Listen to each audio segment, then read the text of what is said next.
a communications director at GE Healthcare, and I Okay. started pretty recently. So it's people are like, "How's the onboarding?" And I'm like, "Well, it's more like waterboarding." So it's intense. It's very intense. All right, that's live. Let's see.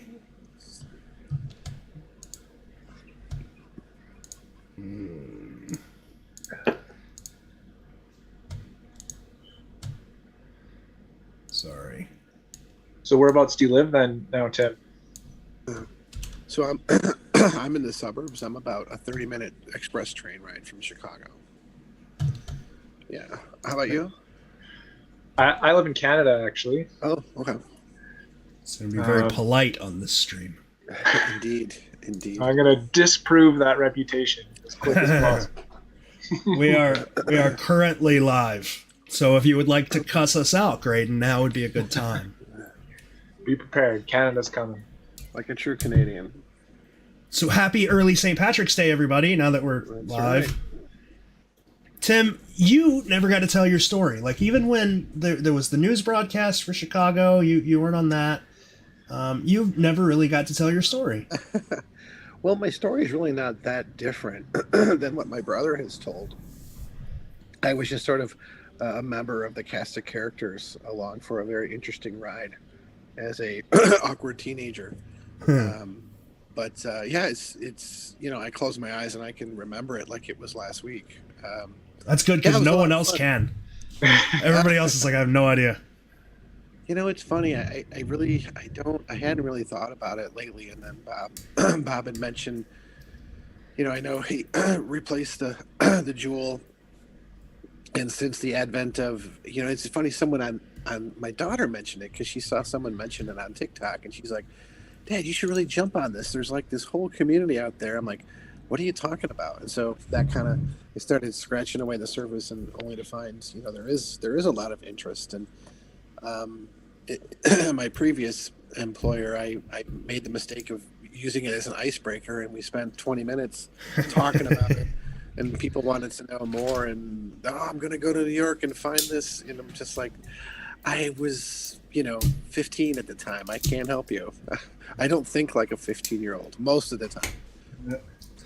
But you're what, a year and a half younger than Rob?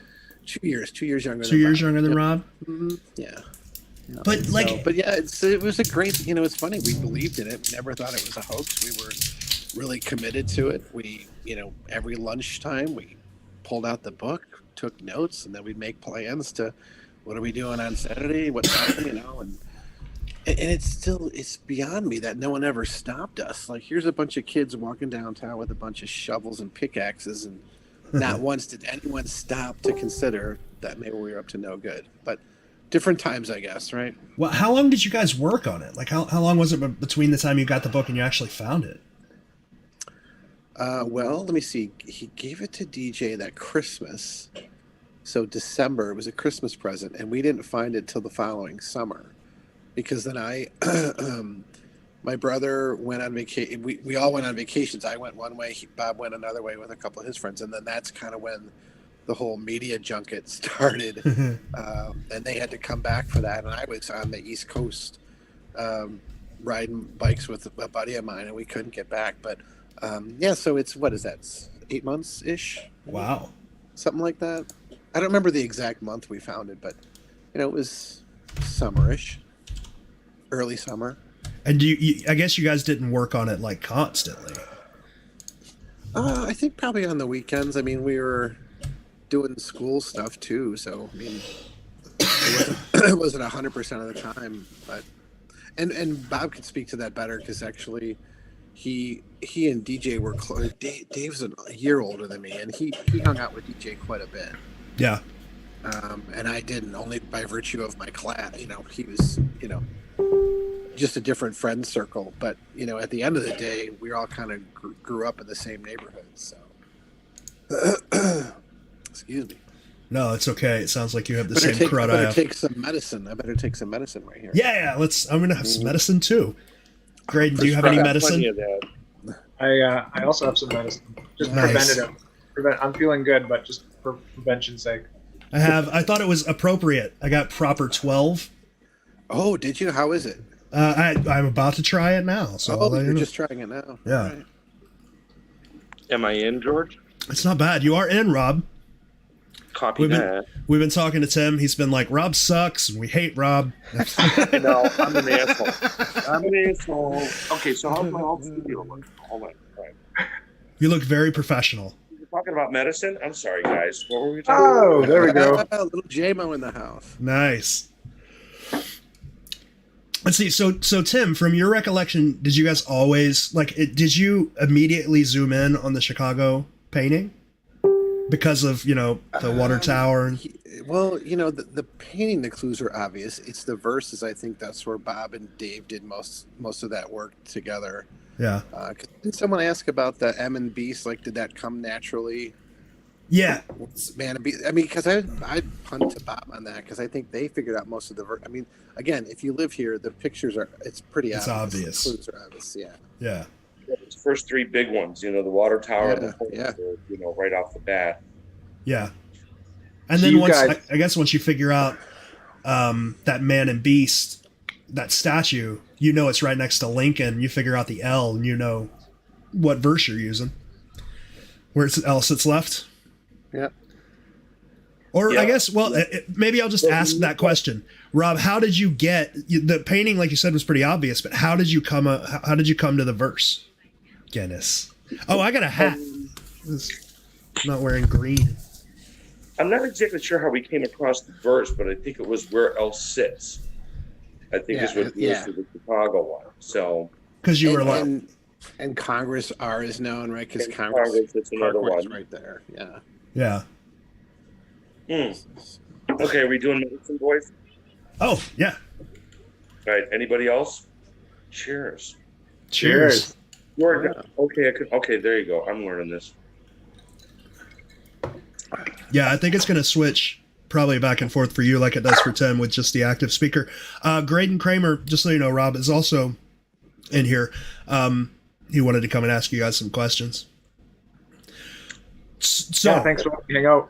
Rob, we got to meet super briefly in one of the hangs a couple of months ago. Maybe the Christmas hang or the New Year's? No, the last time I remember hanging out with people, we went to Milwaukee. I think he's talking about the live stream. Online, sorry, not in person. Oh, one of the live streams. Oh, yes. Yeah, that was the first time I tried the Zoom thing. Yeah. And I had an issue, so I couldn't be on very long.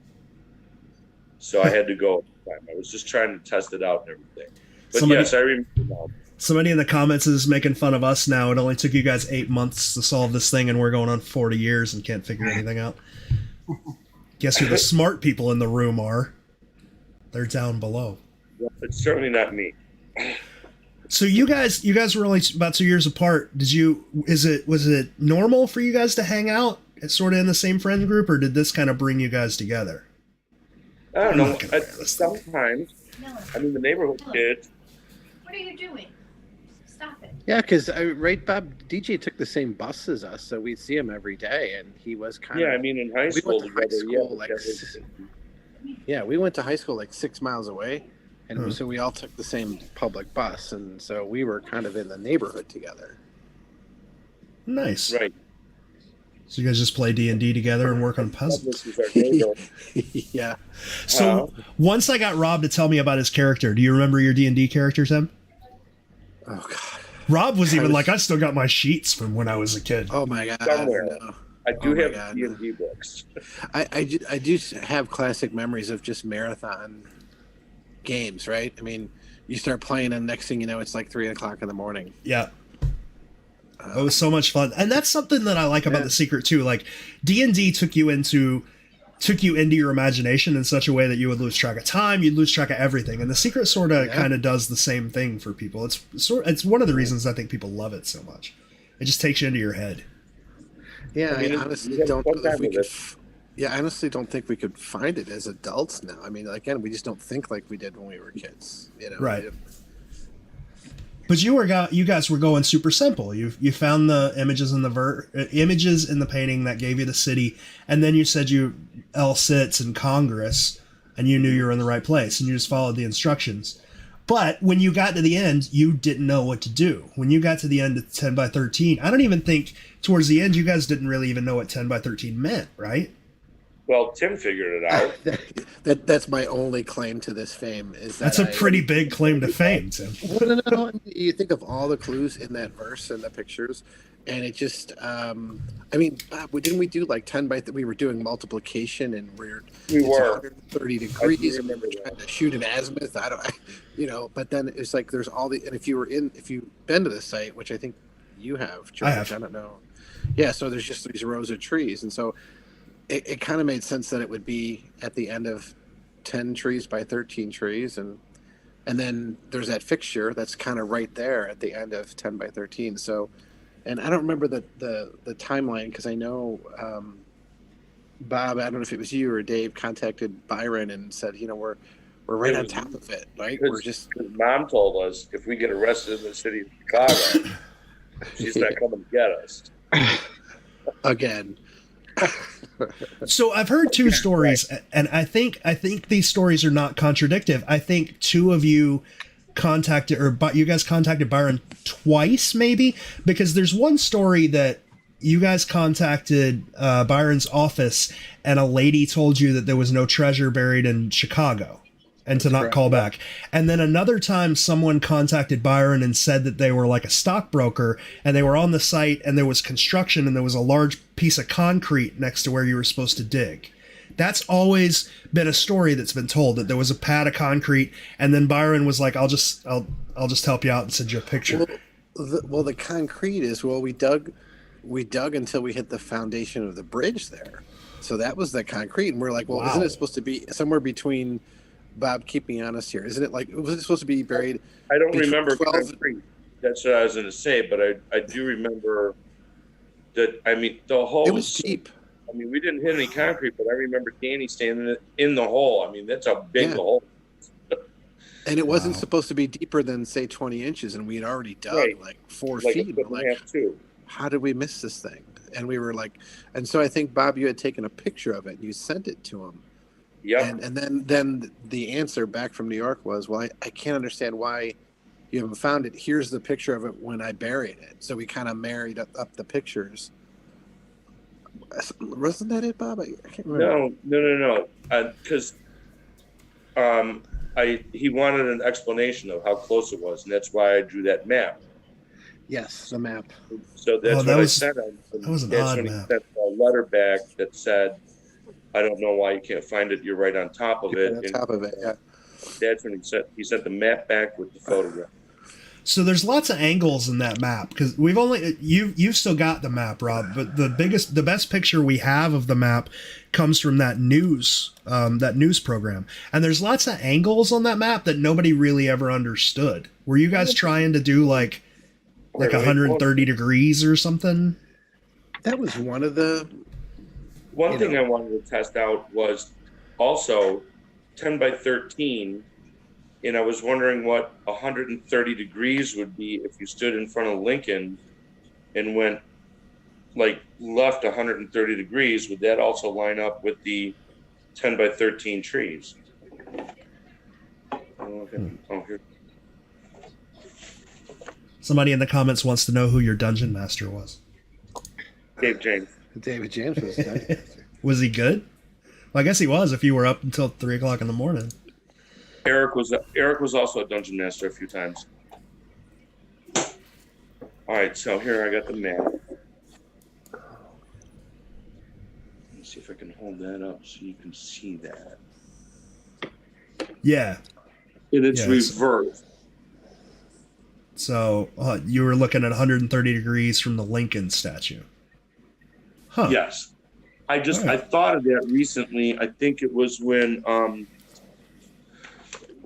Mike Stewart came into town and he did that 360 degree photo sweep somewhere, and I believe he has it on Google Maps somewhere. If you go to Google Maps, you can find that picture standing right on top of it. So here's a question for Tim. Everyone has a different answer to this. Rob has a different answer from Eric. Well, really, the only two people who have ever answered is Rob and Eric. And both of them have a different answer. Sure. And both of those are different from the news article. or the news program that was on. Do you remember where this thing was buried? No. Rob said he thinks it's buried near where one of the new trees were, directly in front of the fence post. In the news program, Eric says that it's buried over near the bridge because they were leaning up against the bridge when they threw the shovel and the sliver of dirt came down. The bridge is that. Tim, do you remember? So wait, so what is the question? Do I remember? Do you remember where the cask was buried? Yeah. Was the hole closer to the bridge or further away? You remember the arch? Yeah, I would say it was probably 10 feet from the fence, so east of the fence, right? for the high season, right? It was 10 feet off that fence, and because you just put that 10 feet off is directly in line with where the fixture box was.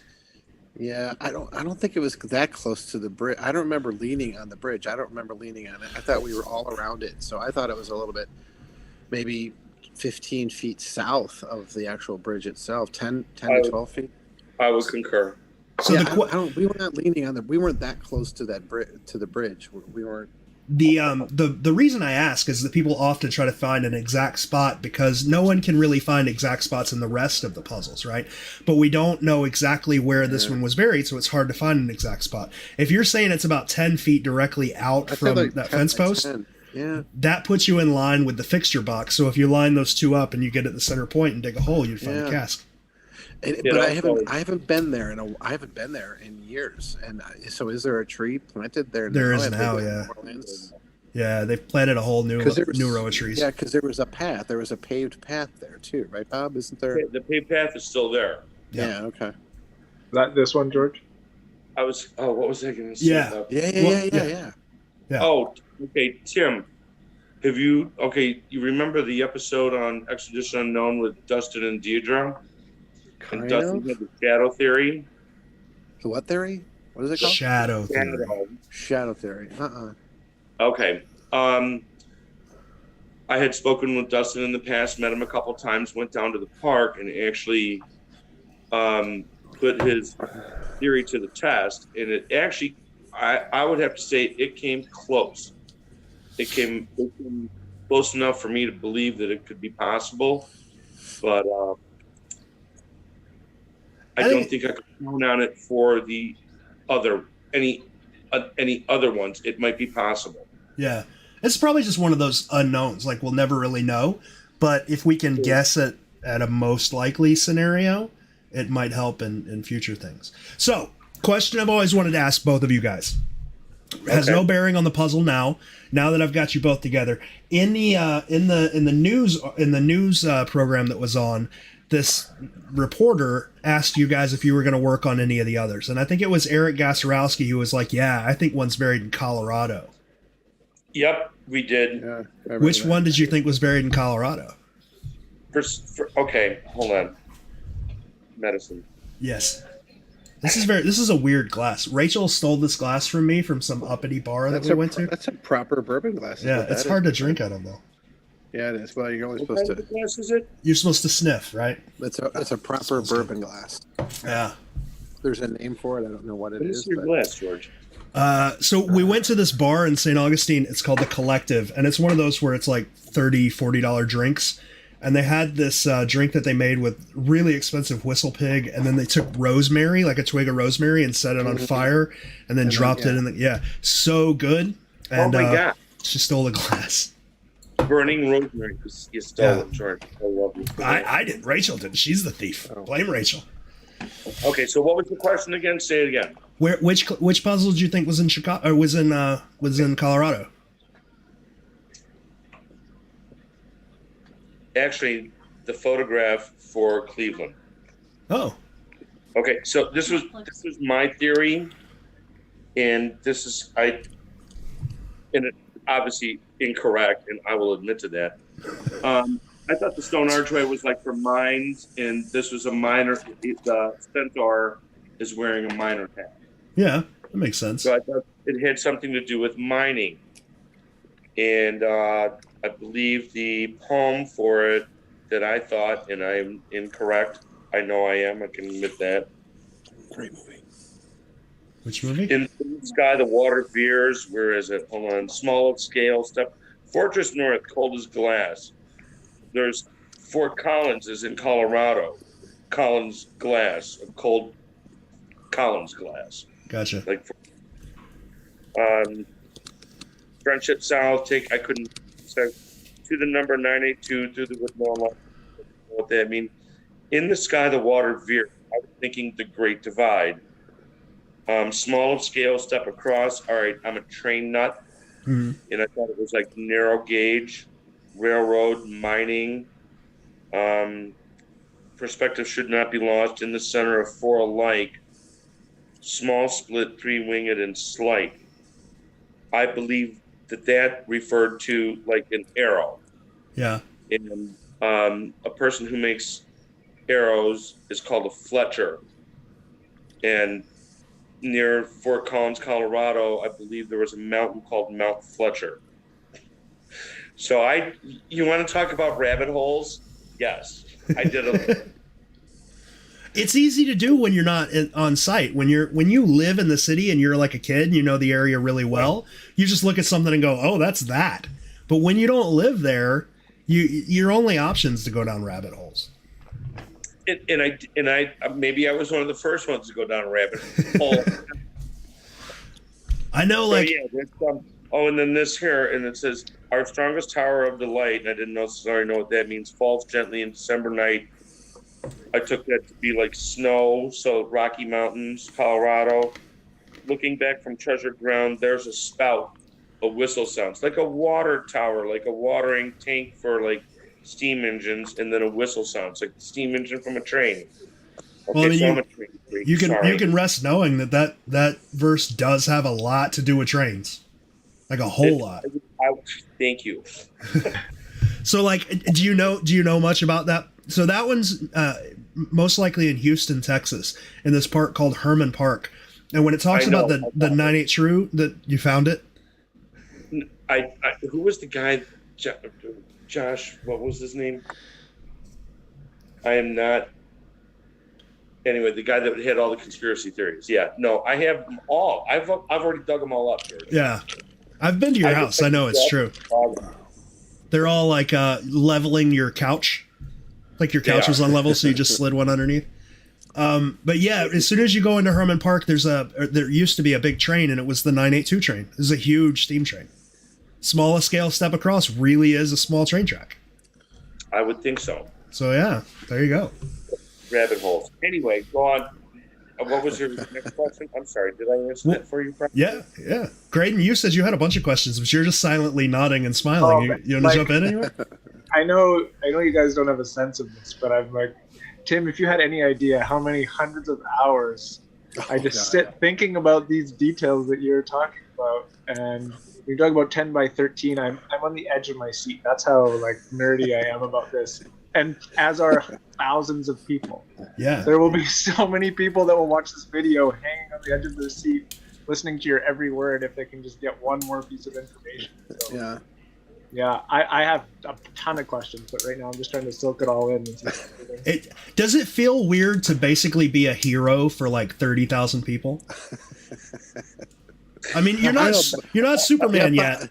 But, Bob and I talked about this too, and it's so funny because when you're in it, when we were in it, it's like we had other things too. We had school and other things we were doing. It's not like we were dedicated work and so it's funny. It was sort of like we would just kind of swarm on it for a while, and then everyone would go back to doing whatever they were doing. Then we would swarm again, and then let's go downtown and go dig some holes and come on back. And, I don't know. Chicago. I think everybody in the dig party actually joined the military and went around the world. Tim, right? I think that's right. Everybody just joined the military. Danny. I think you're right. Well, it was that time. Like, a lot of people joined the military at that time, right? Because that was right before Desert Shield. No, wasn't it? No, this is in the 80s. Oh, okay. This was like this was like Cold War. Iran Contra and Cold War stuff. Right. Yes. Yeah, More but like I ran down that. you're absolutely correct. Huh. Never thought of that. What did your parents think? Like all of a sudden, our kids are wandering around the city. They got shovels. They're acting kind of retarded, and then all of a sudden they're on the news for finding some treasure. Tim, do you remember what Dad thought about it? I don't remember Dad being too. He didn't really happen. No, I don't. I think because we lived with our mom, I think maybe she had more of a reaction. But like I said, it wasn't bad. Arrested. Yeah, it was sort of like, don't you guys get arrested? And all right, see ya. It wasn't, We're gonna. Okay, the 5 of us are gonna jump in my Chevy Vega fucking hatchback. I'm sorry. No, you're good. You can cuss on this. Like a pickaxe and like 3 shovels. Yeah. Wow. And What could possibly go wrong? In the hatchback with the shovels. Didn't you say once you got pulled over, like after you dug, you got pulled over coming back? On Burlington Avenue in LaGrange, Bob. I remember it. I thought it was. Clear. I thought it was in Melrose Park because we had just dropped Eric off and we were going to go back down 25th. I thought it was in LaGrange. I just remember the rollers coming on because Dana was freaking out and the whole car was rocking. And the cop pulled us over because he thought maybe someone was tripping or something. It just was suspicious, right? Yeah. And you had to explain to him, like, we just dug up treasure? And the cop was like, well, who would make up this story? Right. He eventually let us go. Yeah, like, who you guys are nerds. And we were. And we were? Yes, we were. Yeah, I guess at least you're not out and doing drugs somewhere. Well, right. That was funny. How do you know? I mean, playing D&D and digging up treasure, you're probably not doing that many drugs. We're in a different demographic there, Yeah. Like the 2 things your parents probably didn't have to worry about were you getting addicted to drugs or getting a teenage girl pregnant. Right. Exactly. No, exactly. You know what, dude? I'll tell you. Tim, you know how much I love trains. I had a huge train layout in the basement, like 9 by 15 feet. Sometimes I would hang out down in the basement, playing with my train until like 11 o'clock at night. And Tim, I don't know if you know this, but like after military, and I tore my train set apart and hung it up in Dad's garage. Yeah. And then after I got out of the military, I took it apart and I saved everything. Yeah. That was valuable. I got like 6 boxes of train stuff. Cars and engines. And, like $5,000 worth of train stuff. Yeah. Just unreal. And one of these days, I'm going to get a place instead of a train room. We'll do a secret museum. We'll have Rob's cask, Rob's train. Mm-hmm. So we would have like a memorial on the side. A shrine? A shrine. We'd have a shrine. This is Rob and Tim's shrine. Tim, what would be in your shrine? From what though? Whatever. Treasure. The treasure is for everybody. What? So Rob was into trains. What were you into? Were you a comic or a movie guy or? Music and sports, kind of still. I mean, I used to play tennis and basketball. Rode bikes. Mm-hmm. Yeah, cycling, and then. Dude, that Eddie Murphy bike you had was beautiful. Well, you painted that mural on my ceiling. Remember that? And then, of course, when the owners came and they painted right over it. Somewhere. I got to get a new scanner. Rob is artistic? Yeah, he. So. Wow. I had this attic room, and it had like tiles. I'll tell you, I drew like that 12 by 12 by hand. 12 by 12 tiles, and he made a grid on paper, and he 2 giant cycling logos on each side of the roof. Oh wow! And it worked out perfectly. He used grid paper, and then like he transferred it. What was the other one? It was Campagnolo. Yeah, and he transferred the little tiny grid paper to the squares on the ceiling, and it's nice. It was epic. Yeah. I still got those pictures somewhere. I know. I still have it somewhere. And Eddie Merckx. I have those pictures somewhere. Somewhere. But you can't do that. I mean, it's just so cool. Generally, like when you talk to 2 brothers who were like young, they didn't get along, right? Like, but you guys hung out, and that's cool to me, at least. Like, you guys, you had a good relationship when you were teenagers and stuff, and that's so rare. Yeah. Not always, but for the most part, yes. Yeah, but I mean, like I said, same friend circles. We still, that was the kind of, Yes. and plus we were both. I mean, it's funny in high school.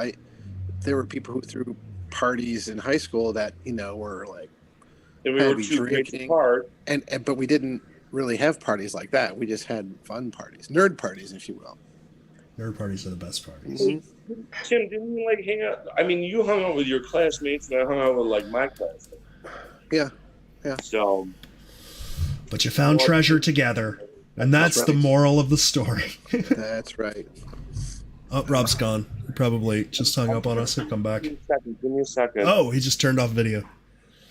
Graydon, you got anything? Sorry. You can ask, man. Go for it. I for sure will. No. Trying to stay out of the way while they tell stories. It's great. A guy named Dalton Still says, I drank all of Rob's PBRs at his apartment one time with JM. Am I back? Yeah. Yeah. All right. Somebody sent me a text, and it was, strangely enough, it was someone from The Secret, and it was about train stuff. Oh, nice. Imagine that. So, Rob, since you're so into trains, and sorry to just jump right back into the Chicago. Go ahead. But what did the word central in the verse mean to you as a train aficionado? Say that one more time. I'm sorry. The word central in the verse, did you tie that at all to the train line next to the spot? I did. So do you think it just means the train line, or do you think that's a word that helps you find the big spot? Say that again. Do I think it's the train or the word that helped? Say that again. Do you think it just means the central line, or do you think that word central is also used to help you locate the exact spot? Because there's some people in the community think Central. The name of the railroad is actually the Illinois Central Gulf, and it's right next to it. Yeah. You can throw a rock and hit it. Would be part of the name of Illinois Central and Gulf. I don't know why it's called Gulf. So if you look at that picture, that fence on the other side of it is the actual train line. So it's sort of like validated. Like, this is absolutely right. This is it. There's a road there now, but there used to just be trains, right? There wasn't an access road? Wasn't it just trains? No, I think that access road has always been there. Oh, okay. Yeah, it has. And it's because I'm a train freak. Maybe it was like resurfaced, because when I was down there recently, it looked brand new. So it was probably just resurfaced or cleaned up or something. To give you an idea of how in-depth people go in these. So the reason I bring it up is because some people like to interpret central to as words that could help you like triangulate the dig spot using like the fence in the picture. And I've always argued that because it's TOO, central also, that it just means that the central rail line is there. But I'm just curious if you guys, like when you were trying to figure out your X marks the spot on the ground, which words or part of the verse did you use to pick that first dig spot? I would say it was the 10 by 13, Bob. Wouldn't you say? Because I mean, we had. Yeah, because you're like right over the corner of Lincoln's shoulder, and if you walk, and that's another thing I want to go down and measure at some point is what's the distance from Lincoln to the dig site? Is it 130 yards maybe? That would be interesting. 130 degrees, also tying into the 10 by 13 trees. Yeah. This place, it looks a lot bigger in pictures, but when you're actually there, this place is tiny. It's a tiny little area. There's not a lot of places to dig. Not a lot. What I would say, though, in reference to what you were speaking about central, what we discussed before regarding, if you know the area, if you know what the area is and if you knew it was Illinois Central Gulf Railroad, and you're standing there at the end of 10 by 13 Street, and it says fence, and you're looking at the archway on the fence, and the fixture on the wall, and Central 2. Central also. And if you look right there, Central Illinois Central Gulf is right there. I don't want to disparage your idea, but I mean, in my head, that's how I thought about it. All just those like that one quick phrase, because you're standing right there, fence and fixture Central 2, all right there. You're standing pretty much on the strip. It's almost if it couldn't be anything else. Yeah. This has to be it. It's something that I love about the way Rob works with searchers. He's like, I don't want to say that your idea is wrong. I found this, but I don't want to say you're wrong. Well, I don't want George momentary. I don't want to be that type of person that says I'm the one that found it, because I mean, going back to the comment earlier where M and B are set in stone, and we took it from man and beast, and Byron actually in an article I believe in the past said it did not necessarily refer to man and beast, the sculpture of the spearman or the bowman, or to Mozart and Beethoven, which is across the street from the ferry in the fountain at the Art Institute, which is a clue that I don't think I ever knew about. You know, M&B versus Mozart and Beethoven versus man and B. I got that wrong. I never heard that. Are you kidding me? No, yeah. So there are two ways we know this. There's a Japanese version of The Secret that came out, and the Japanese version has hints in the back. And the hint for M and B in Chicago is these are the names of composers. And then when the guys from Hall's right there, when the guys from Cleveland, the guys that solved Cleveland were with Byron, he was asking them about Chicago, because I don't think they fully understood how it was solved. So they were asking Byron about Chicago, and he was like, "Oh yeah, M and Beast is the two names Mozart and Beethoven over Orchestra Hall, which is right in front of the Great Lakes Fountain." And then you just take that down to Congress and Roosevelt, the two hotels on what is it, Congress Parkway. You hang a left, and there's Lincoln. This is now, I believe, Ida B. Wells' way. Yeah. Well, okay, so we didn't get that clue, but we still that's all right. You skipped. Treasure, right? You skipped half the verse. Treasure, right? Yeah. You don't have to give it back. Brian and Andy dug for like 3 hours in the wrong side of a planter, and they get to keep theirs. So. Yeah. And that's one thing that's really interesting about the Chicago pairing. One of the things that people in the community spend a lot of time on is trying to figure out how to, if there's a method to pair the verse with the image.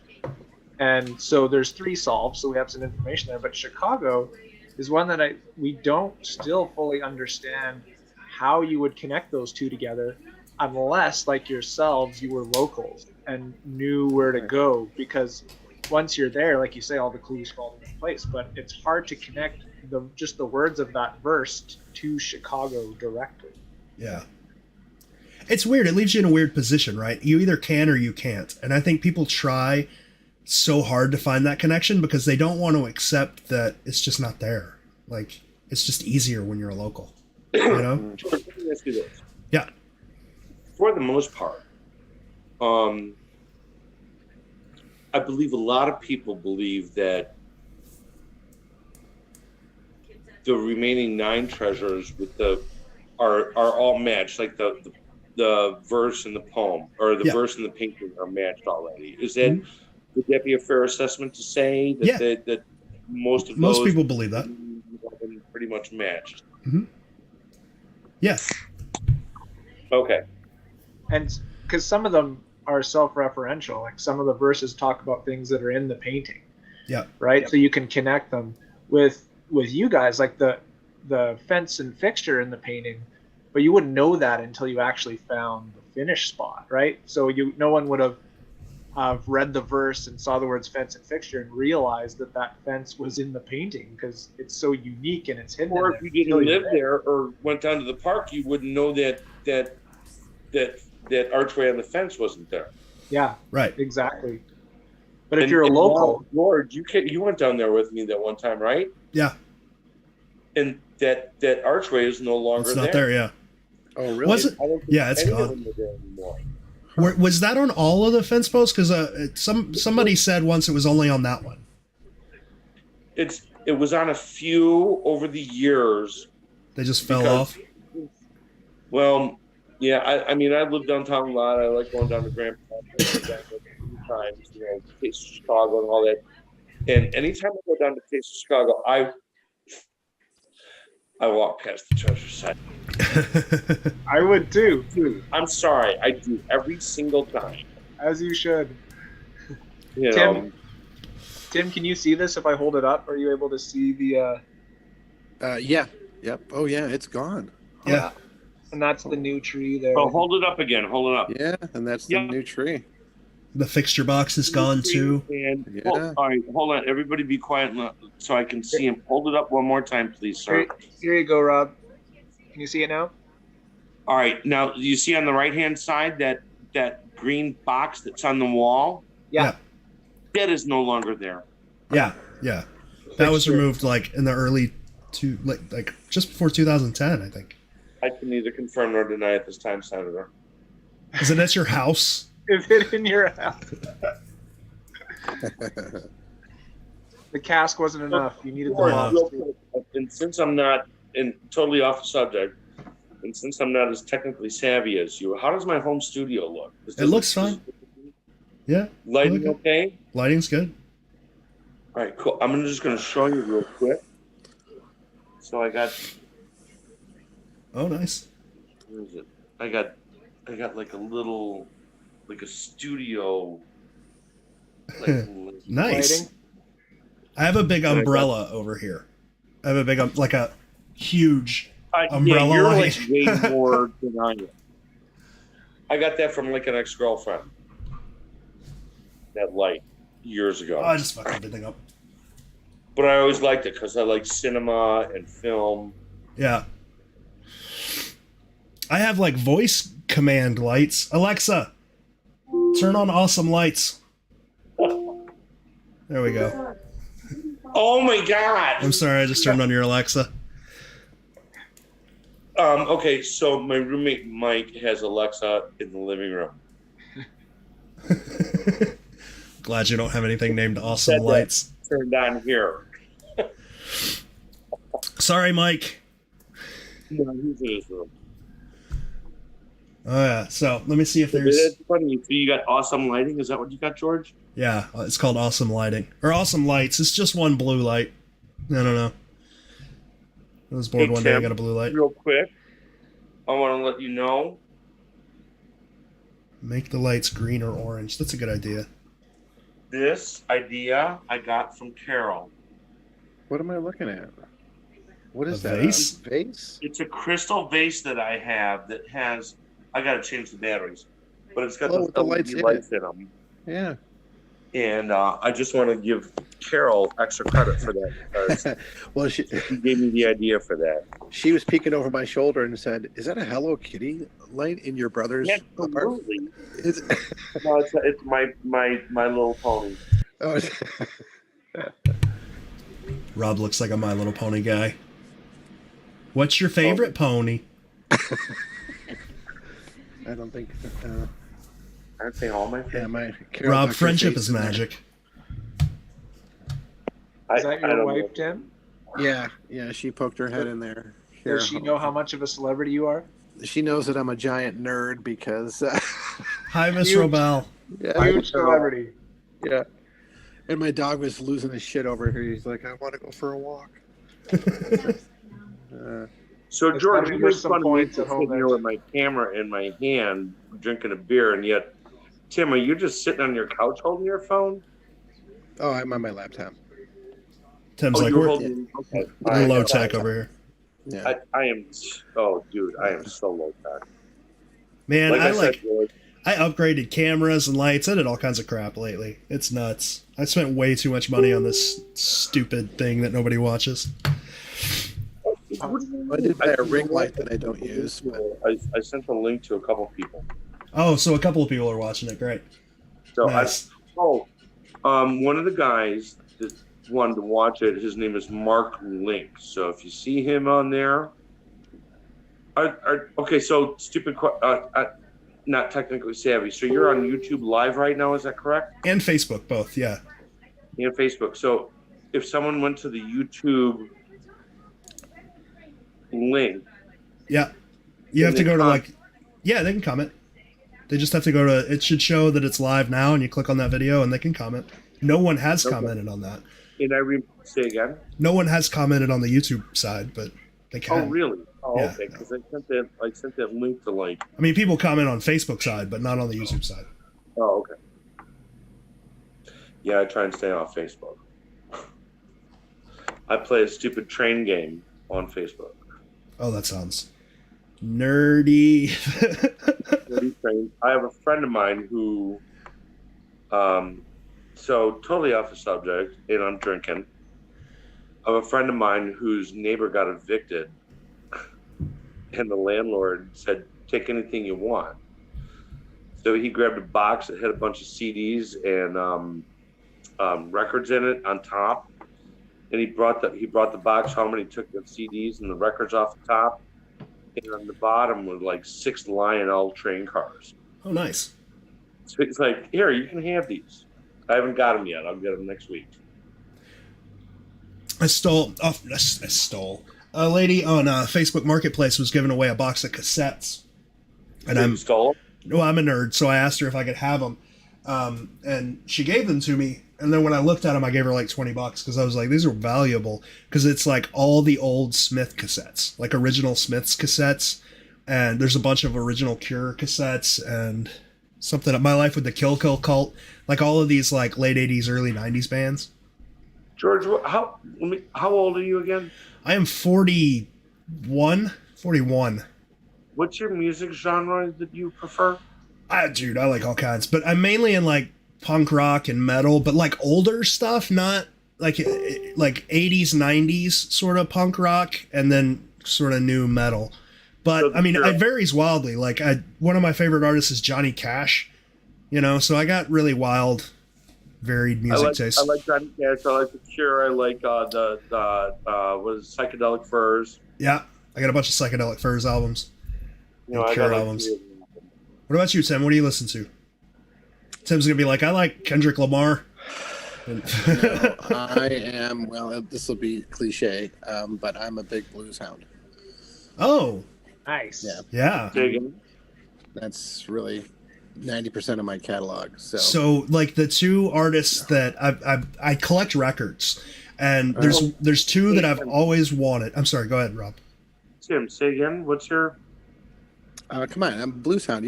Harmonica player. That's I thought Yeah. you were gonna say the Beatles. well. I mean, I truly do enjoy them. I mean, Like I more kinda- Everybody likes the I Beatles. mean, I but knew, but like, today that's where all my listening is, much to the chagrin of Carol.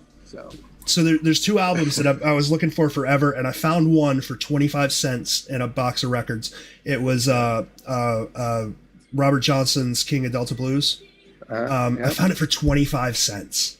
Really? And yeah, 25 cents. Perfect, gorgeous condition. Like the Columbia old.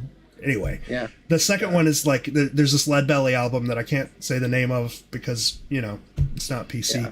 But I would, Yeah. dude, I would kill for that album. It has Gallows Pole on it, which is one of Okay. my favorite Lead Belly songs. Really? Yeah, Okay. so yeah, we could get down on some blues. I won't know that many artists, but I'll enjoy it. Yeah, I mean, this is the town for it. This year we went again.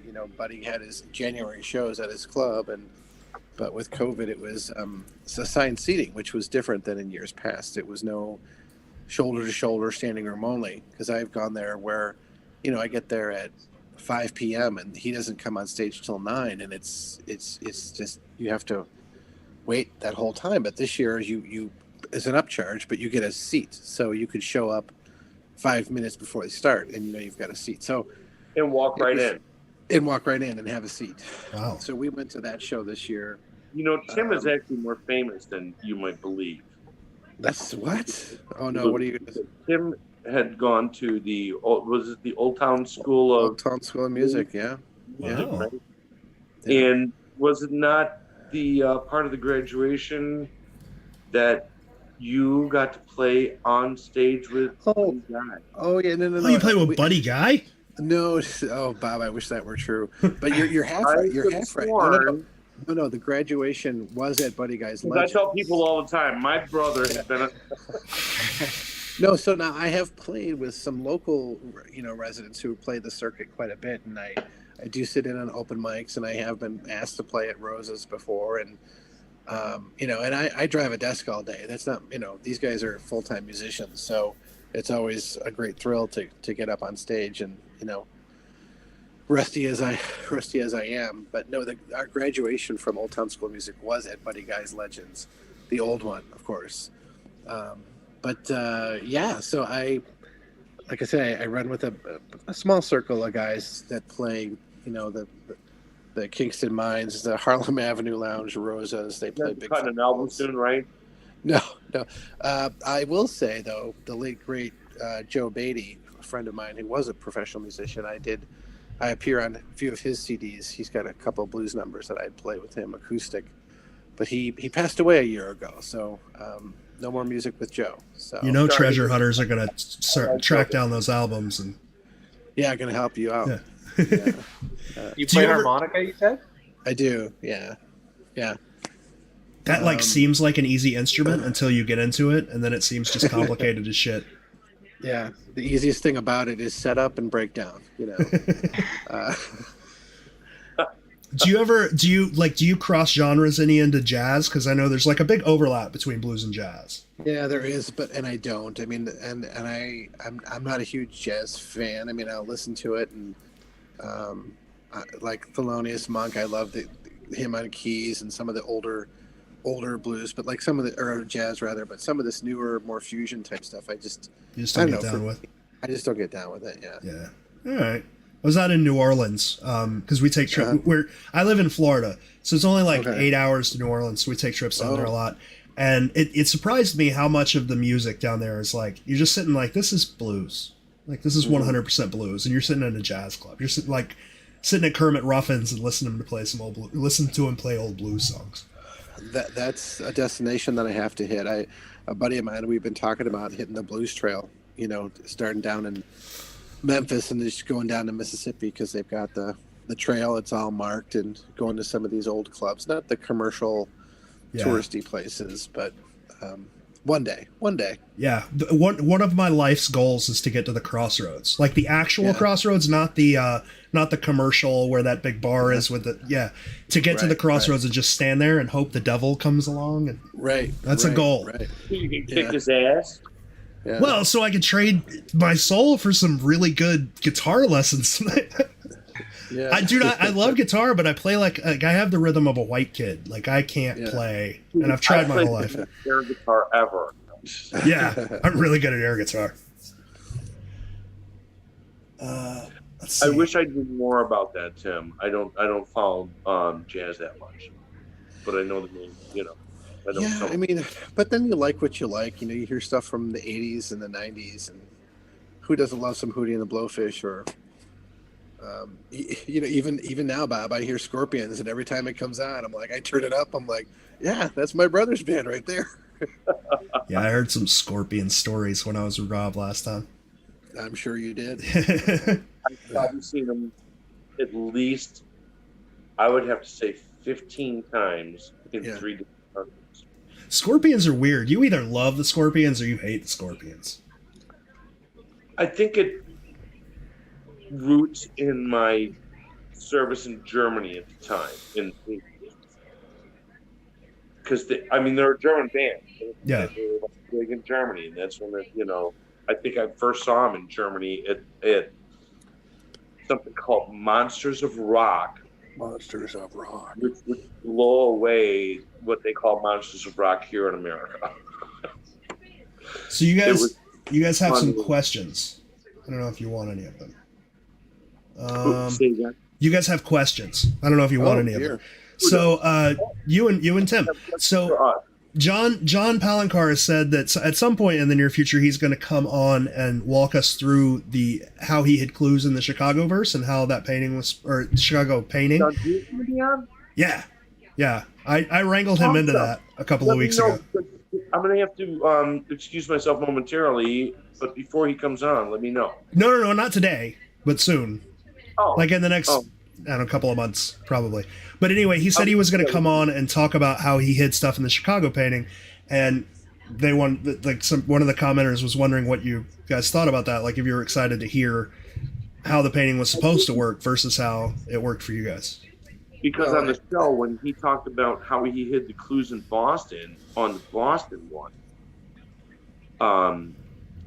spelled out the word Boston. He's like, here's the B, here's the O, here's the S. And I'm sure you saw in the video on the show, everybody in the room, all their jaws hit the floor. Everybody was like, oh my God. You didn't even, I don't think anybody ever came up with that. Boston being spelled out in the painting. Nope. Well, I didn't get the M and B till just now. Shit. Yeah. So yeah, as soon as that happened with you guys, Brian and Andy, we're in like a group with Brian and Andy where we just sort of talk. The whole podcast crew is, and as soon as that happened in that library thing with you guys, Brian and Andy came on and they typed out basically everything that man said, and they were like, and he spelled out Boston and something about the Boston Pops, and he was like, how would anybody get that? It is. It seemed so simple. Like looking at the Chicago, the way you guys solved it, I don't mean to disparage anything, but it seems so simple, right? And then you look at Boston, and that seems so simple, and Cleveland seems so simple, and everybody, the community now thinks those are outliers, where it's looking like they're not. It's looking like they're all just kind of simple, and maybe we're overthinking them. So help me out. Do you have the Boston picture? I never saw that. I don't know what you're talking about. Do you know? Yeah, hang on. It's literally so in the painting. This isn't the final. He's got the. Oh yeah, I can't show you with this big one, because it's not in there. Graydon, can you show him the Boston? Yeah, I got it right here. This one. It's the one on the cover of the book. I'm talking, you see the picture. Yeah. So the globe is supposed to be a B. The bubbles are supposed to be an O. There's like a S in her sash. There's the T that the bird's on. Another O, the bubble, and there's an N in her sash. And it's like, if it hadn't been pointed out, nobody would have. You wouldn't have known. You wouldn't have figured it out. Book, yeah. Actually, is it not? It's the cover of the book. Yeah. Jeez. So. Oh, I see it. I wanted you guys to find it. But yeah, and there's like a bird. This you can see. So the big aha moment that John Palancar thought everybody was going to get. There's like this bird, right? You see this bird with a bubble? Yeah. The bubble's right next to the bird's beak, and he was like, that represents the Boston Pops. You're like, how would I get that? The bubble's not popping. It's not like what? No one would get that. Yeah.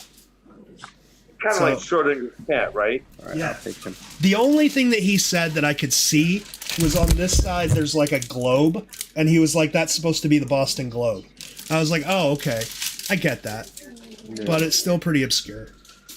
Well, guys, I don't mean to be lame, but my dog is just telling me he needs to go out for a walk. So you're perfectly fine, man. Thank you for asking me to join. It was good to meet you and talk to you more. Or something? He's got Yeah, he's got business outside, so. He's Thank you. Go talk to a dog about a man. Exactly. Thank you for coming on, Tim. Give me a call, Bob, sometime, and let's do this again sometime. Of course. You're staying on, Rob?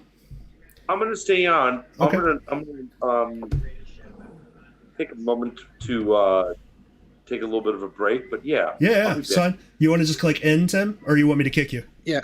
No, I'll drop. So right, thanks cool. again, guys. Thanks, Tim. So much, have a good Tim. night, man. Appreciate it. That was pretty awesome. Is that the phrase? I'll drop? Yeah, I'll drop is the phrase. It's the only second time I've Zoomed with you, George. You'll get used to it, man. You can come on whenever you want. Anytime you're bored. I'm enjoying it. Rob's going to be like drunk in his house one day. George, we need to do a Zoom. George, haven't you called me when I'm drunk before, though? I know I have. Oh, it's fine, though. It's fun to talk to Rob when he's a little drunk.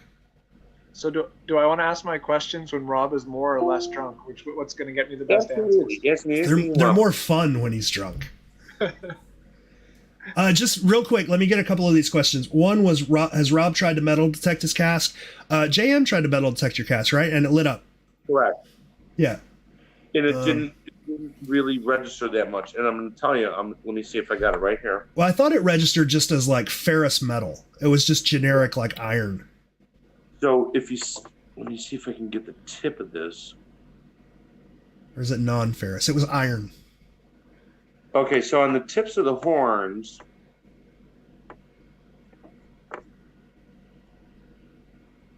of the mermaid, you can see that some of the plaster has chipped away. And you can see the metal exposed. Yeah. So there's a little bit of metal there holding the horns together. But I don't believe there's much more metal in there. But yes, JM did do a. He had a friend come up that had a metal detector. We didn't bury it. We set it on the ground and he kind of held the metal detector above it about a foot, and then brought it down to like the top while it was. Yeah, he did an air test. He did an air test. It's not necessarily the best way to do it, but it, as long as it registers, it registers. But it barely registered. Oh, okay. I gotcha. So you could imagine that if it barely registered in air test, yeah, or air gap, or whatever. It might not register like a foot and a half down. Yeah. Somebody says need deep seeking detector Garrett ATX. I got a Garrett AT Pro. I can take it to Chicago. That's not a big deal. But the thing is, like, the one that Brian's is all busted up, and Brian's doesn't have any metal in it except I think the key has metal in it. I can't remember if the lid does. I don't remember. But Jason's is all busted up and it's got no metal in it at all. So metal detecting isn't really a viable option because you don't know if they all have metal in them or not. True, and very much like to in reference to Dustin's shadow theory. Okay, so it worked for one, it might not work for all. Yeah. Well, right? Yeah. I could argue that shadow theory all day long, but I'm not gonna. I'm gonna leave it alone. I could, you know what? I could too, but I gotta tell you, George, when I went down there, and the exact details are that. Okay, I went down the day before because I had the day off, but it was a little cloudy. But my one roommate had the next day off, which was that Dustin wanted. Yeah. My roommate actually went down there that day and took pictures of the ground with the shadow. And I will not say it's not worthwhile. Yeah. So here's my only two like quick dirty arguments for it without getting into details. Number one, you got to have a specific day and a specific time, because a shadow on the ground at 7:00 on a Tuesday is going to be at a different place at 7:00 on a Wednesday. And the shadow is only going to be this big. It's going to be, because that fence post is small, it's going to be about as big as a cask. And unless we know exactly where that cask was, there's no way to know. So yeah, maybe it works, but maybe it doesn't. Who knows? I would go with that. Maybe it works, maybe it doesn't. Maybe it doesn't. That's my quick and dirty. I would be good with that. Did you say you needed to do something real quick, Rob? Did you say you needed to take a break? Do you have to poop? Do you want? How much more do you want to do this? It's up to you, man. I don't care. I'm good. Watching? Yeah, you probably like 30 or 40 on Facebook or 30 on Facebook and a few on YouTube, but more we'll watch later. Be careful, because I can ask you questions for hours. Okay. You have a question? I'm Graydon. Would you mind waiting while Rob uses the restroom? Totally. Thank you, everyone. This is fun. Should we all take a brief intermission here? It's up to you, man. I'm good. I've got whiskey. I'll just sit here. I can talk to myself though. It's fine. What item made the shadow? The fence post. Shadows are different at different times of the year. Yes. Do we know? What do we know works? Nothing. I'm just reading comments. That's a good question for you, Graydon. What do we know that works in these puzzles? Like, what do we know works? Very basics, right? Yeah, put me on the spot with that question. Well, what do we know? Yeah. I'll give you some hints. We know that there's some like a lot of like if something's in concrete and it, well, that's probably, I don't know. I'm a little drunk now. So Graydon, what do we know works? Happy St. Patrick's Day. Yeah, exactly. Yeah, that's a It's a good question. tricky question to go in right now. Okay. That's a very wide open question. If you guys want to be more specific, I can maybe talk about it. Let me see what I've got here. Oh, sorry, just hold on 1 second here. Yeah, George. take your time. I have been. Oh, look, Rob's back. I've traded one for the other. Make George talk. Haha. So I got like everything sitting out here, and George, I want to let you know I have this with it. Oh, nice. I don't have the hat. It's in my other hat collection. So there's a guy on Facebook that keeps talking about going to your house with JM and drinking PBRs and stuff. I think he just basically wants to tell you hi, and his name is Dalton Still. With JM. Yeah. Said he went to your house and drank all your PBRs with JM.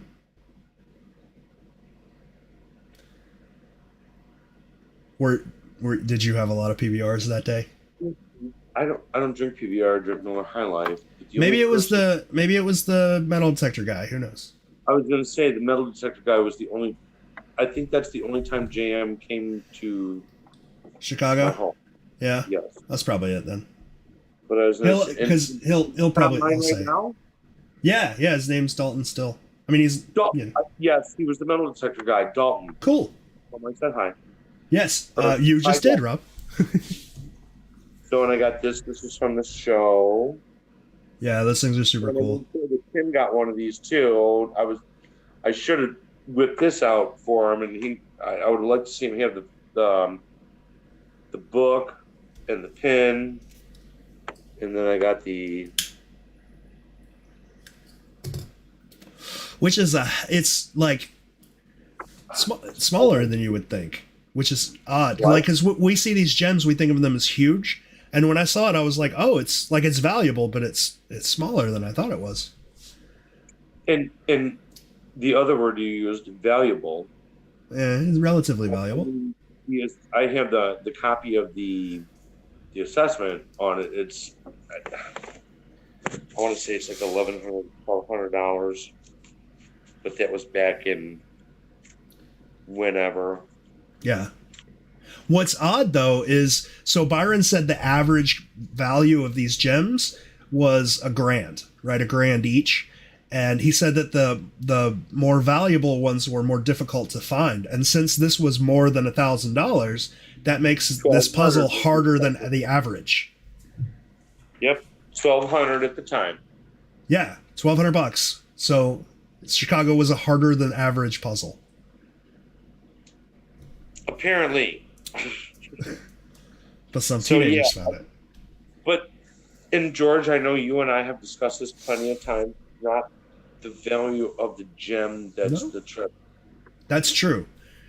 The treasure is people that you meet along the way and the story you get to tell. Yeah. So for that, George, you got medicines? What do you got? NyQuil? I have Proper 12. What you got that bottle you showed me, right? Proper 12? Yes. 12 casks. 12 proper casks. Cheers to that. Here's the 12 casks. Thanks for not buying Proper 13. Caroline said, didn't JJP say the easiest were found already? Nope, he said they were found in the order he painted them. Wow. The order he painted them or thought they would be Is that found? Carolyn Ewan? Carolyn Ewan, yeah. Carolyn, I love your comments on Facebook, and I watch you all the time whenever you say something. Carolyn's super sweet. She's very nice. She's like she's in a group chat with me, Rachel, and her husband, and we like talk constantly. I think they're best friends now, Rachel and Caroline. Nothing wrong with that. No, it's fun. It's fun. They come down for Christmas and Thanksgiving and stuff. It's great. They're really nice people. You would like them. Super nice. Yeah. Does Caroline sleep? Like, she'll reply to stuff at like 3 in the morning. And... Well, she's they work in a restaurant. She's like a server and has been a server in this restaurant for many, many years. So she doesn't sleep at night because she works so late. So yeah, you'll see her up at like 3 o'clock in the morning, or she'll send me a text and she's like, Georgie, what are you doing? And I'm like, it's 5 o'clock in the morning, Caroline, I'm asleep. Yeah. So anyway, you had let's see, people that are interested in this. That's the amazing thing. Isn't it crazy? Different walks of life will get tied together with something that seems so inane at times, but yet it piques people's interest in their imagination. I love that. Yeah. So let's see. Graydon, you have lots of questions, but you haven't asked any. What you got, Graydon? Okay. Rob, were you and your crew aware at the time that there was an option to send a written solution in, as opposed to digging up the cask? I mean, that's why I actually sent Byron a letter. He wrote the letter and, sent the map. So it's like that. I did. I mean, we knew that you could write the author. So did you fill in that? Did you fill in the form in the back of the book with your solution? I did not. We did not. I did not. Okay, so stupid thing. Didn't your mom look up their address or their phone number in the yellow pages or something? Something like that. I can't remember exactly how it went. The publishing company, but my mom always taught us, whenever you have a correspondence with someone, you should be very professional about it. I didn't want to destroy the book. I didn't want to rip the page out.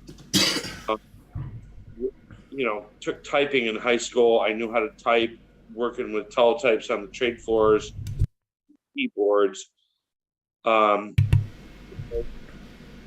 very nice. I typed out a very nice letter, for an 18, 19-year-old kid.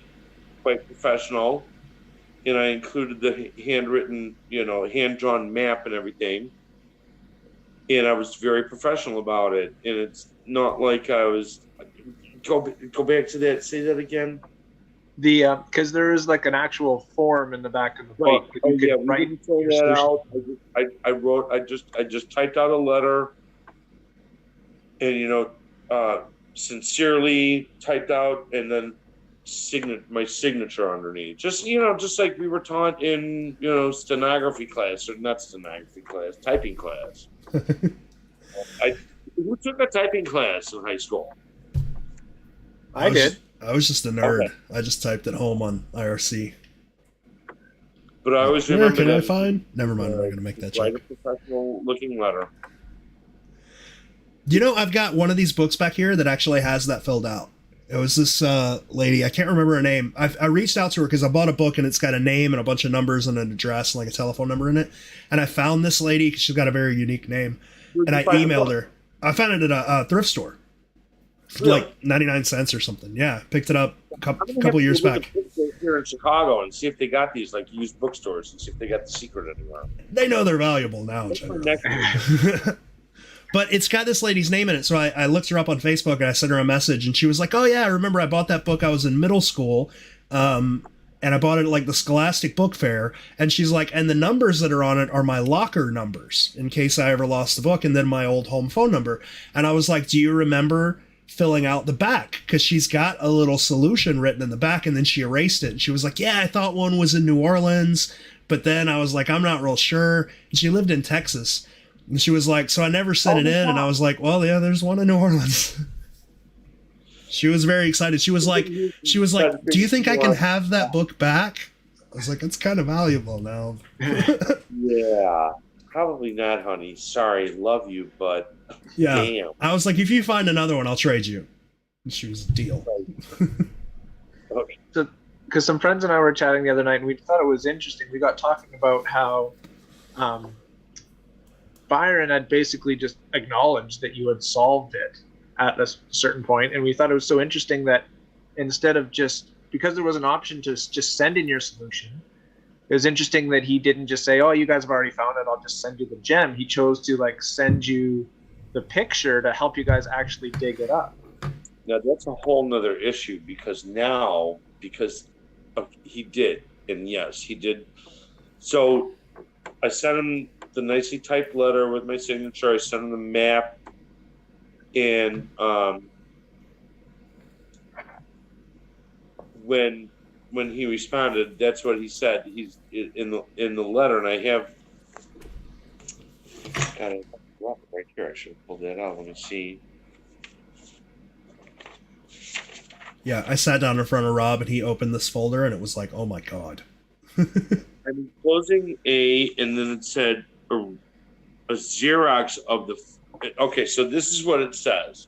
I am enclosing a Xerox of the photo showing the spot where the cask is buried. However, the words Xerox of the They're crossed out. are crossed out. Yeah. So I am enclosing a photo showing the spot where the cask is buried. Said your description of the site is accurate as far as I can tell, and I don't understand why you did not find it. Please send me the Xerox of your letter, which we did not receive as the result of the postal snafu. Oh, excuse me, sorry. So yeah, that's it. So that's what we did. We sent him.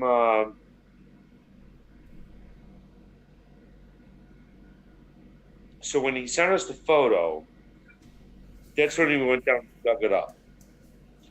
We I can't remember what day we got it, but I think we went down on a weekend, like a Saturday.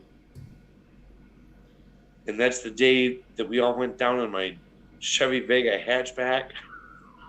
I wonder if somebody can find that police report from when you got pulled over. That'd be super cool. There's probably not a police report. It's probably somebody wants to know. Somebody wants to know what the zodiac symbol on your drawing is to represent. Is there a zodiac symbol on your drawing?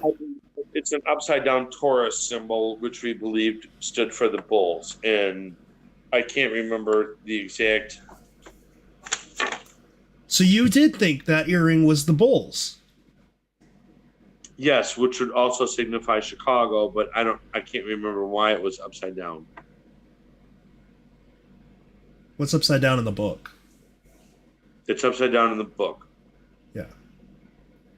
I think. Pretty sure. Let me see if I can get that. I never noticed the Taurus on your drawing. Oh, yeah. It's over.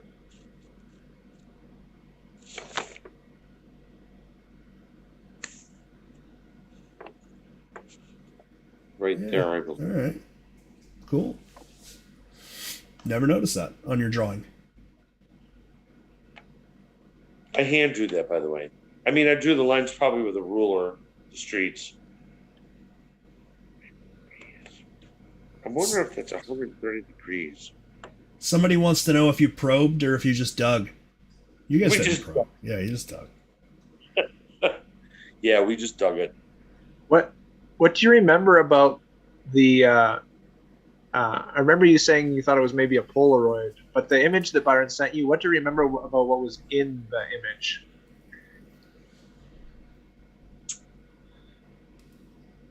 I can't say for sure if the arch on the fence was there or not, but I do remember the fence and the wall. I cannot recall if the fixture on the wall was in the photo,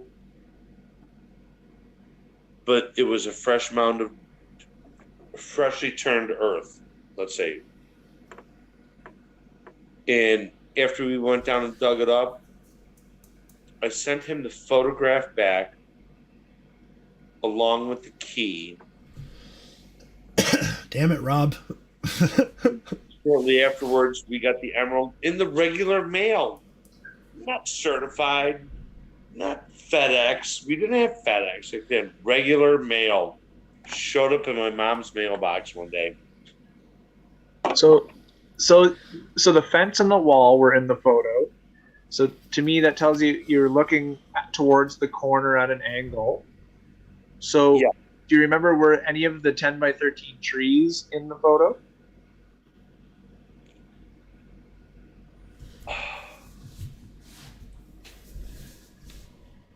Okay, the 10 by 13 trees. There was one missing, right? One had just fallen down. There was like one or two cut down. So let me see if I can put it this way. I think in the photo or in this drawing, you can see the trees in the dotted line. Yeah. And those are the 10 by 13 trees. Yeah. So along here and here on the top and on that side. So if the picture was taken looking towards the corner, just wondering. Right about almost like right here. All right. So it was like because the arrow is kind of pointing to where the fixture on the wall was, or the fence was. I'm sorry. But yeah, it was the 10 and 13 trees brought us like right into that side because it was on the other side of the paved pathway. So that brought us to the general area, and then the fence and fixture on the wall brought us into a tighter point, and that's where we started digging.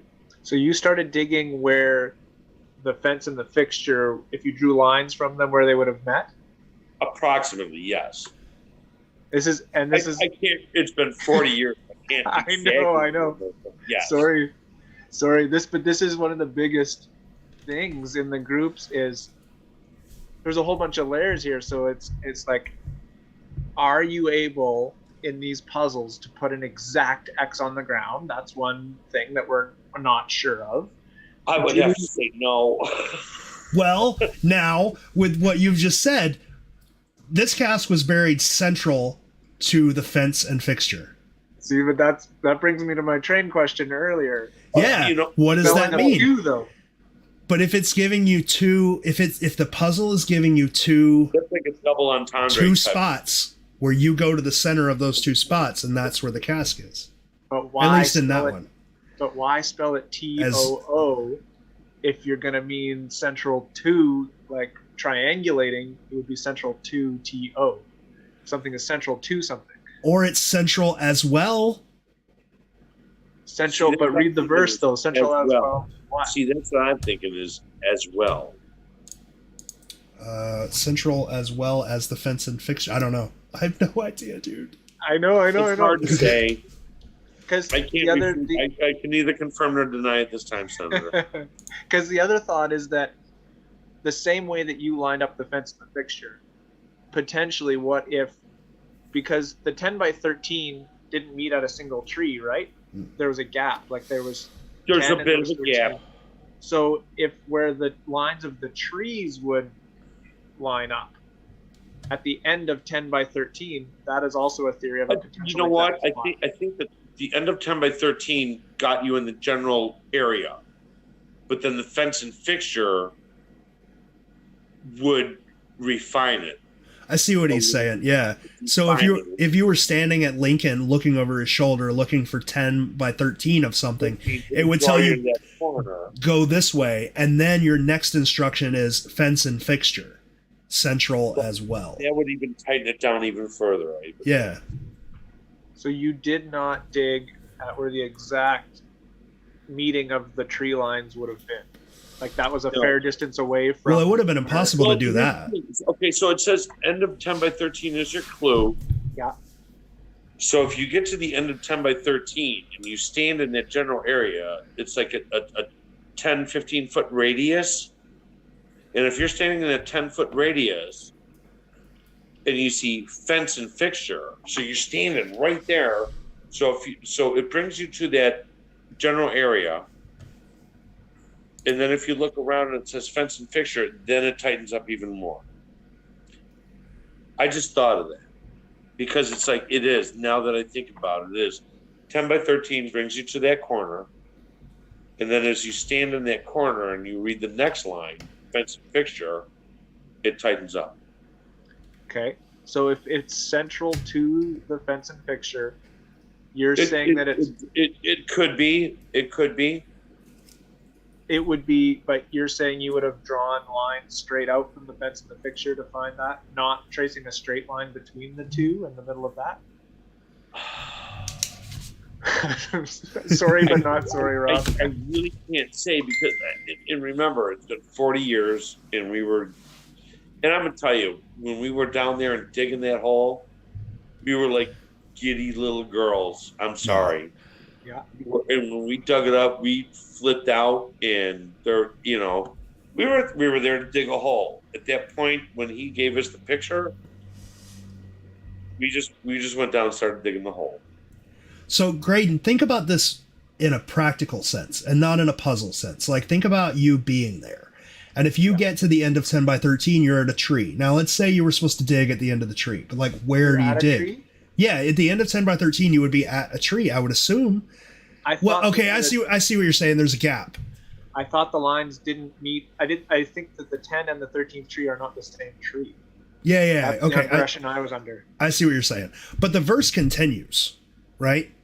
So you have to, it's just like in Milwaukee where everybody's like, stop at the line, but the verse keeps going. It's under the line. Yeah, right? Right? We also know from the other verses that the verses don't read from beginning to end. That often they wrap That's up true. with poetic elements. They do wrap around. The spot is like 2/3 of the way through the verse. Yeah, that's true.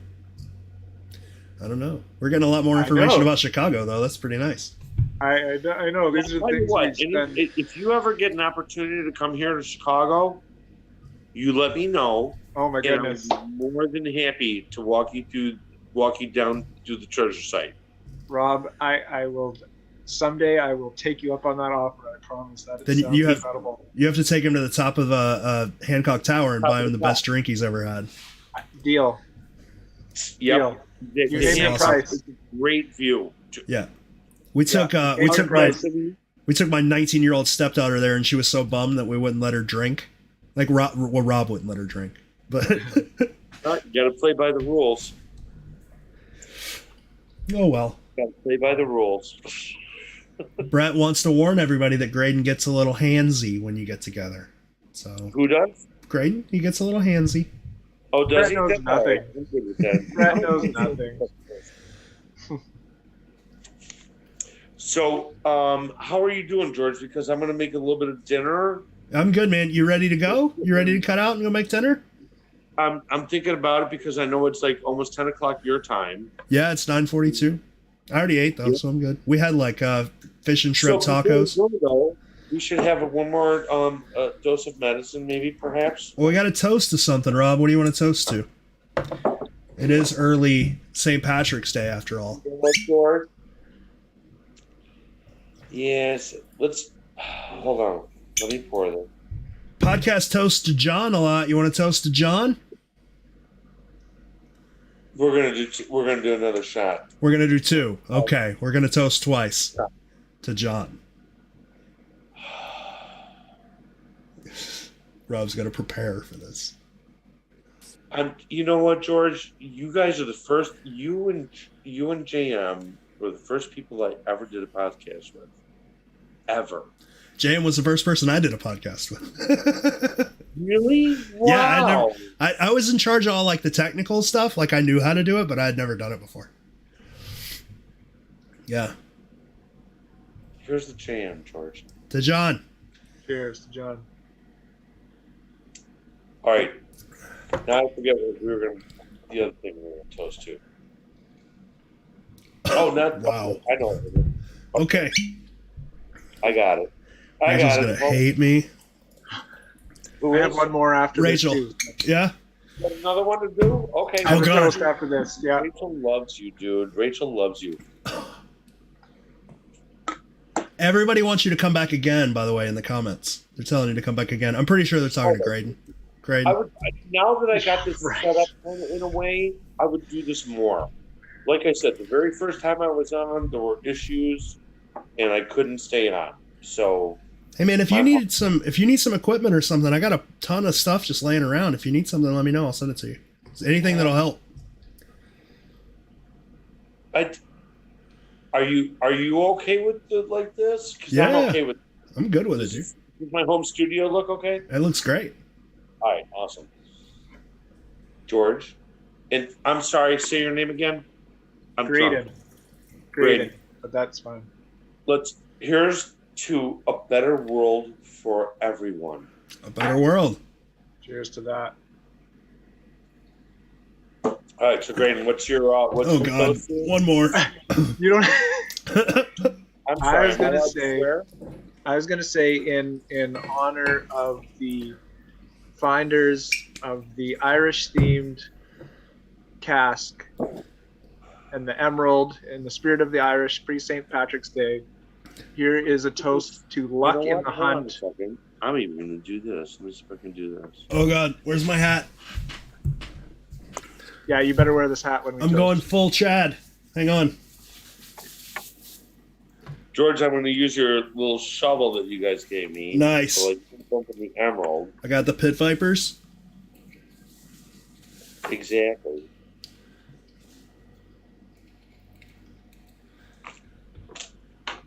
Oh.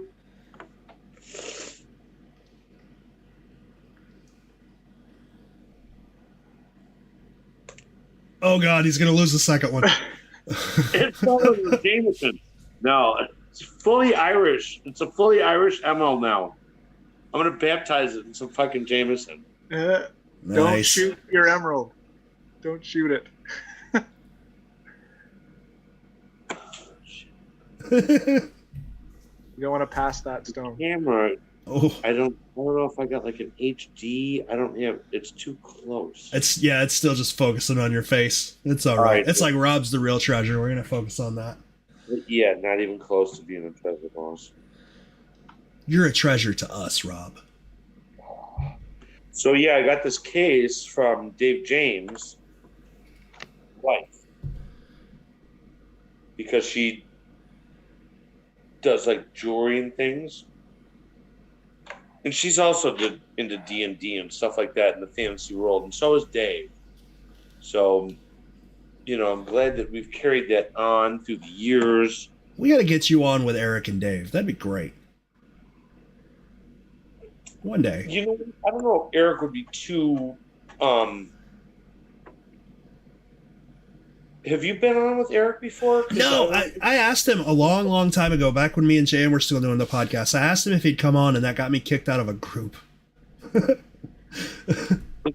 Sorry, say that again. He was posting in in a New York group, and I asked him if he'd come on the podcast, and my comment got deleted very quickly, and I got kicked out of that group. Ooh, So I'm sorry to hear that. it's not a big deal. I don't know if I could say that he would be the root of that problem. No, he was not. Trust me, Okay. I have lost nothing over that. But I'd love to talk to him. It'd be great, especially if I could get you two on. He's, what I know, he's a very personal type of guy, and Dave is for security reasons. I just, Oh yeah, I remember you telling me that. yeah. Yeah. I national security, I could tell you, but then I'd have to kill you. Okay, so what's your toast to again? My toast is in honor of the finders of the Irish cask, the Irish theme puzzle.